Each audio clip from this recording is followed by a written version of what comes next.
नमस्कार. गेल्या काही पोस्टमध्ये मी सांगितलेलं होतं की ज्योतिषांतर्फे कुंडली पाहताना चुका होतात वगैरे वगैरे. ही नाण्याची एक बाजू होती. नाण्याची दुसरी बाजू खूप मजेशीर आहे. दुसऱ्या बाजूमध्ये जातक एका ज्योतिषाकडे जातो, त्या ज्योतिषाचं पूर्ण मत ऐकून घेतो. पुढील 4 दिवसामध्ये लगेच दुसऱ्या ज्योतिषाकडे जातो, त्याचं मत ऐकून घेतो. त्याच्या पुढे लगेच 4 दिवसांनी दुसऱ्या ज्योतिषाकडे जातो. मग पहिल्या ज्योतिषाने दिलेले उपाय विचारात घेतलेलेच नसतात. दुसऱ्या ज्योतिषाने दिलेले विचार ऐकलेले असतात.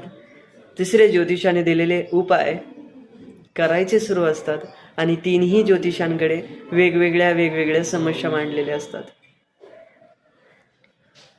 ज्योतिषाने दिलेले उपाय जर तुम्ही करत नसाल तर ते उपाय न करण्याचा दोष जेवढा ज्योतिषाला आहे तेवढा तुम्हाला सुद्धा असतो. त्यामुळे एकंदरीत जे उपाय ज्योतिषाने दिलेले आहेत ते करणं सुद्धा गरजेचं असतं. आता जातकांतर्फे अशा काही गोष्टी होतात ज्याच्यातून विनाकारण ज्योतिष बदनाम होतात. एखाद्या डॉक्टरांकडे तुम्ही जाता, तुम्हाला सर्दी, ताप, खोकला कोणता आजार असेल त्या आजाराविषयीची माहिती सांगता. मग डॉक्टरांनी जे गोळ्या औषधं दिलेली असतात ती जर तुम्ही घेत नसाल तर त्याच्यात तुम्हाला फरक जाणवेल याची शक्यताच नाही. मग याच्यात चूक त्या ज्योतिषाची आहे की तुमची आहे? आणि भरपूर वेळा तर असं होतं, भरपूर ज्योतिषांनी मला पर्सनली कॉल करून किंवा कॉल मेसेजद्वारे सुद्धा सांगितलं की अशा काही गोष्टी आहेत जातकांमध्ये सुद्धा की एकाच प्रश्नाचं उत्तर देऊन सुद्धा त्याच प्रश्नाचं रिपिटेशन करत राहणे, एकाच प्रश्नाचा भडीमार जास्त करणे, आपण सांगितलेली बाजू न ऐकून घेणे.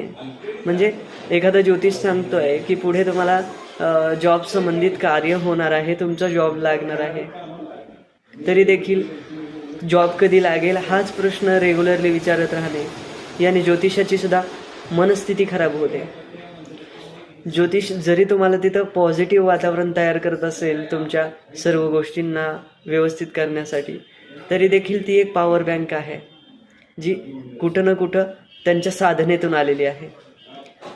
रेग्युलरली जर तुम्ही त्या पॉवर बँकवर एनर्जीचा वापर करत असाल तर ती पॉवर बँकसुद्धा खराब होणार आहे. त्यामुळे ज्योतिषांना इतकेही परेशान करू नका की ते मार्गदर्शन चुकवतील.